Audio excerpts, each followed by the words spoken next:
নমস্কার, যুক্তি তর্ক সঙ্গে অর্কয় আপনাদের স্বাগত। বানভাসী দক্ষিণবঙ্গ এবং এই বন্যাকে ম্যানমেড বন্যা বলেছেন মুখ্যমন্ত্রী মমতা বন্দ্যোপাধ্যায়। তার বক্তব্য যে ইচ্ছে করে ডিভিসি জল ছেড়ে দক্ষিণবঙ্গকে প্লাবিত করেছে। মাত্র 3.5 ঘন্টা আগে ডিভিসি জানিয়েছিল জল ছাড়ার কথা, তারপর তারা 9 ঘন্টা ধরে জল ছেড়েছে। এখন 9 ঘন্টায় প্রতি ঘন্টায় কতটা জল ডিভিসি ছেড়েছেন সেটা মুখ্যমন্ত্রী বলেননি। তার বক্তব্য, তিনি ডিভিসি চেয়ারম্যানের সঙ্গে 16 সেপ্টেম্বর কথা বলেছিলেন। তার যে প্রতিনিধিরা আছে ওই জলাধার কমিটিতে, তারাও আপত্তি জানিয়েছিল, কিন্তু ডিভিসি কোনো কথা শোনেনি। ঝাড়খণ্ডকে বাঁচাবার জন্য ডিভিসি এই কাজটা করেছে। প্রতিবাদে তিনি প্রধানমন্ত্রীকে চিঠি লিখেছেন, ক্ষতিপূরণ চেয়েছেন এবং বলেছেন যে তিনি তার 2 প্রতিনিধিকে ডিভিসি থেকে প্রত্যাহার করে নিচ্ছেন। একজন শান্তনু বসু, তিনি বিদ্যুৎ সচিব, আর একজন সেচ দপ্তরের চিফ ইঞ্জিনিয়ার পশ্চিমাঞ্চল। এখন 1948 সালে ডিভিসি তৈরি হয় মেঘনাথ সাহা, বিধান রায়ের উদ্যোগে, জার্মানি এবং আমেরিকার ইঞ্জিনিয়ারদের সহায়তায়। সেই ডিভিসির অন্যতম গুরুত্বপূর্ণ স্টেক হোল্ডার হচ্ছে কিন্তু পশ্চিমবঙ্গ সরকার। এইভাবে ডিভিসির বোর্ড থেকে পশ্চিমবঙ্গ সরকারের প্রতিনিধিরা কি সরে আসতে পারেন? মুখ্যমন্ত্রীর ইচ্ছে হলো, তিনি তার প্রতিনিধিদের সরিয়ে নিলেন। ব্যাপারটা কি এতই সহজ? দেখুন, এই বন্যা হলে প্রতি বছর ডিভিসির সঙ্গেই চাপানুতর চলে। ডিভিসি এই মন্ত্রক সিআর পাতিল সম্ভবত নাম, জলশক্তি মন্ত্রী, মুখ্যমন্ত্রী মমতা বন্দ্যোপাধ্যায় প্রধানমন্ত্রীকে চিঠি দিয়েছিলেন এবং প্রধানমন্ত্রীর পক্ষে জলশক্তি মন্ত্রী মুখ্যমন্ত্রীকে চিঠি দিয়েছেন। খুব তাড়াতাড়ি চিঠিটা এসছে। তাতে বলা হচ্ছে প্রযুক্তিগতভাবে, আর্থিকভাবে এই ডিভিসির বাঁধ সংস্কারের সম্ভাবনা নেই, এটা সম্ভব নয়। এখন দেখুন, রাজ্য অনেক নদীবাঁধ আছে, সেই নদীবাঁধের রক্ষণাবেক্ষণ হয় না। নদীবাঁধের উপর পাকাপাকি বসতিও হয়েছে।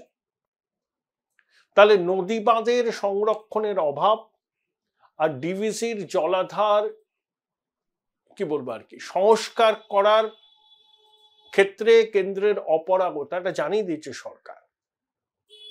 এই দুটোর যোগফল হচ্ছে দক্ষিণবঙ্গের বহু মানুষের বানবাসী হওয়া।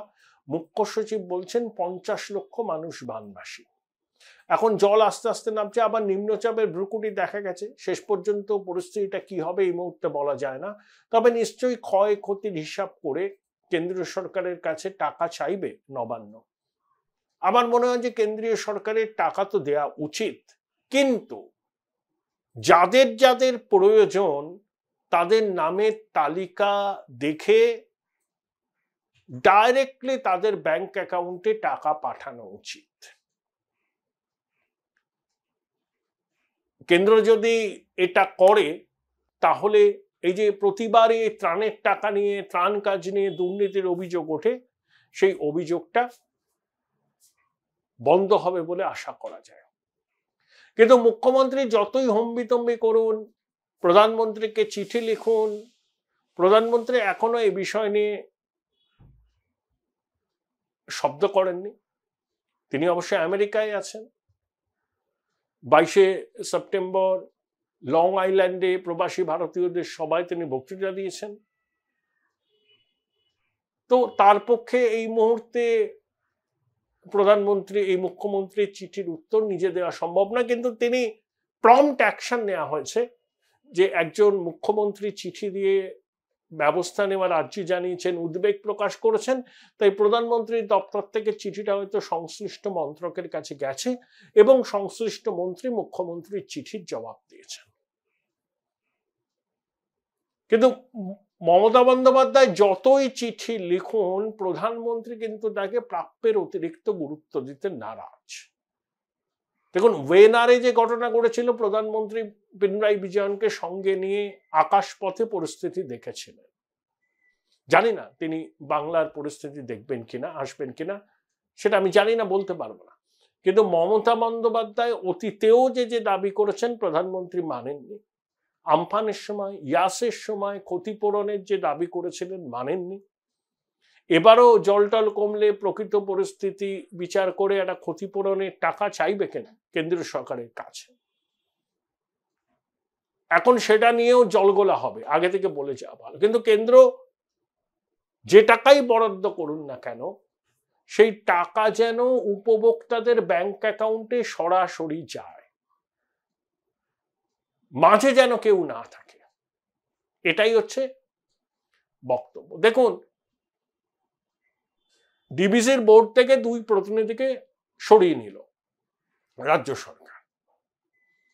এভাবে করা যায়? Join Indian Institute of Hotel Management now.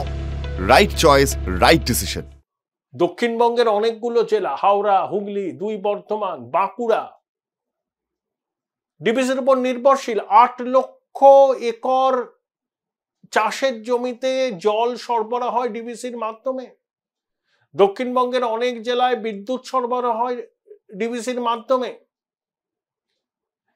এই যে পশ্চিম বর্ধমানে যে অনেক শিল্প সংস্থা আছে, সেই শিল্প সংস্থার জল যায় ডিবিসির মাধ্যমে। আপনি ডিবিসির সঙ্গে সম্পর্ক ত্যাগ করে দিলেন, বলে দিলেন, তাহলে এই বিষয়গুলো কি হবে?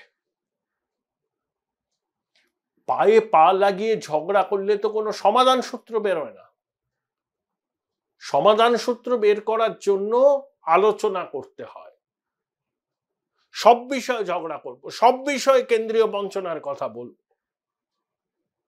সব বিষয়ে কেন্দ্রের দিকে অভিযোগের আঙুল তুলব। তাতে লাভ কি হয়? লাভ কিছুই হয় না। এই দোষারোপ পাল্টা দোষারোপের খেসারত দিচ্ছে দক্ষিণবঙ্গের বিস্তীর্ণ অঞ্চলের মানুষ। বর্ষা হলেই তারা আতঙ্কে কাঁটা হয়ে থাকে, এই বুঝে বানবাসী হলো। ডিবিসির হেডকোয়ার্টার কলকাতায়, যদি ডিবিসি হেডকোয়ার্টারটাকে রাঁচিতে সরিয়ে নিয়ে যায় তখন কি হবে? কিছুই তো আমাদের নেই। তো ডিবিসির মতো একটা সংস্থার হেডকোয়ার্টার যদি শেষ পর্যন্ত এই বিরোধের জন্য রাঁচিতে চলে যায়, তার দায়ভার কে নেবে? আপনার মাননীয় মুখ্যমন্ত্রী নিশ্চয়ই মনে আছে, 2002 সালে তখন এনডিএ সরকার, নীতিশ কুমার রেলমন্ত্রী, পূর্ব রেলের সদর দপ্তর কলকাতা থেকে হাজিপুরে নিয়ে যাওয়া হয়েছিল। মমতা বন্দ্যোপাধ্যায় অনেক আন্দোলন করেছিলেন, কিচ্ছু করতে পারেননি। এই যে অভিষেক বন্দ্যোপাধ্যায়, মমতা বন্দ্যোপাধ্যায় জনগর্জন করলেন, দিল্লিতে রাজঘাটে অবস্থান করলেন, ওই এক কেন্দ্রীয় মন্ত্রীর সঙ্গে দেখা করবার জন্য সে এক বিস্তর নাটক হলো লোকসভা নির্বাচনের আগে। প্রাপ্তি কি? 1 টাকা পেয়েছেন আবাস যোজনায়, 1 টাকা পেয়েছেন 100 দিনের কাজের বকেয়া, পাননি। পাননি, যতই আন্দোলন করুন পাননি। এখন ডিভিসির বোর্ড থেকে আপনার আমলারা সরে আসছে, আপনার ইঞ্জিনিয়াররা সরে আসছে। আপনি স্টেক হোল্ডার, ডিভিসির একটা লিগ্যাসি আছে। বিধানবাবু, মেঘনাথ সাহা, জওহরলাল নেহরু, জার্মান আমেরিকান যৌথ প্রযুক্তিতে ডিভিসি তৈরি। ওই সময় এগুলো ছিল টেম্পল অফ মডার্ন ইন্ডিয়া।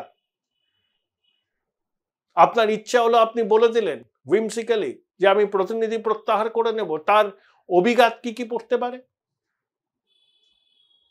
সেটা কি ভেবে দেখেছেন? আপনি নির্বাচিত মুখ্যমন্ত্রী হতে পারেন, মানুষের সমর্থন আপনি পেয়েছেন, আশীর্বাদ পেয়েছেন, কেউ অস্বীকার করছে না, কিন্তু পশ্চিমবঙ্গটা কিন্তু আপনার জমিদারি নয়। তৃণমূল কংগ্রেসে আপনি যা বলবেন সেটাই শেষ কথা, কিন্তু 11 কোটি পশ্চিমবঙ্গের মানুষ আপনি যা বলবেন সেটা বিনা বাক্য বায়ে মেনে নেবে, এটা কিভাবে ভাবছেন? আপনি নির্বাচিত মুখ্যমন্ত্রী হতে পারেন 3য় বারের জন্য মানুষের আশীর্বাদ নিয়ে, কিন্তু পশ্চিমবঙ্গটা তো তৃণমূল কংগ্রেস নয়। তৃণমূল কংগ্রেসে আপনি যা বলবেন সেটাই শেষ কথা, কারণ ওটা আপনি তৈরি করেছেন। অনেকে বলেন ওটা প্রাইভেট লিমিটেড কোম্পানি, কিন্তু পশ্চিমবঙ্গ 11 কোটি মানুষ থাকে, তাদের আশা আকাঙ্ক্ষা, সুখ দুঃখ অনেক কিছুর সঙ্গে জড়িয়ে। তাই 11 কোটি মানুষের স্বার্থ যেখানে জড়িয়ে, সেখানে আপনি হঠাৎ করে আপনার 2 প্রতিনিধিকে ডিবিসির থেকে সরিয়ে নিলেন, বললেন সব সম্পর্ক ছিন্ন করব, এটা প্রথম ধাপ। এটা আপনি করতে পারেন না। যদি করেন তাহলে ক্ষতি হবে পশ্চিমবঙ্গের মানুষের। 8 লক্ষ একর চাষের জমিতে জল দেয় ডিভিসি।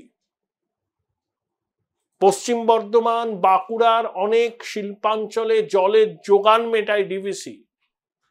পাকা ঘরে আলো জ্বলে ওইসব জায়গায় ডিভিসির সহায়তায়। আর রাতারাতি আপনি ডিভিসির সঙ্গে সম্পর্ক ছেদ করলে দক্ষিণবঙ্গের এই মানুষগুলোর কি হবে? বরঞ্চ পায়ে পা না লাগিয়ে ঝগড়া করে প্রধানমন্ত্রীর সঙ্গে সময় চান, ফাইল টাইল নিয়ে যান, অফিসারদের নিয়ে যান, আলোচনা করুন, সমাধান বার করুন। ঝগড়া করে পায়ে পা লাগিয়ে সব সময় কেন্দ্রের বঞ্চনার কথা বলে সস্তা জনপ্রিয়তা হাততালি কুড়ানো যায়, কিন্তু পশ্চিমবঙ্গের মানুষ যে চিমিরে ছিল সেই তিমিরেই থাকে।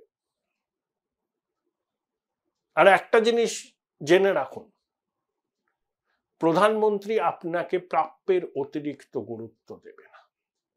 কয়েকদিন আগে জেএমএম এর মুখপাত্র সুপ্রিয় ভট্টাচার্য যে কথাটা বলেছেন,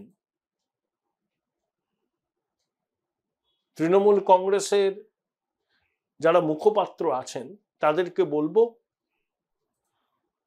নিশ্চয়ই আপনারা ইন্ডিয়া জোটের শরিক জেএমএম এর মুখপাত্রের কথার প্রতিক্রিয়া দেবেন।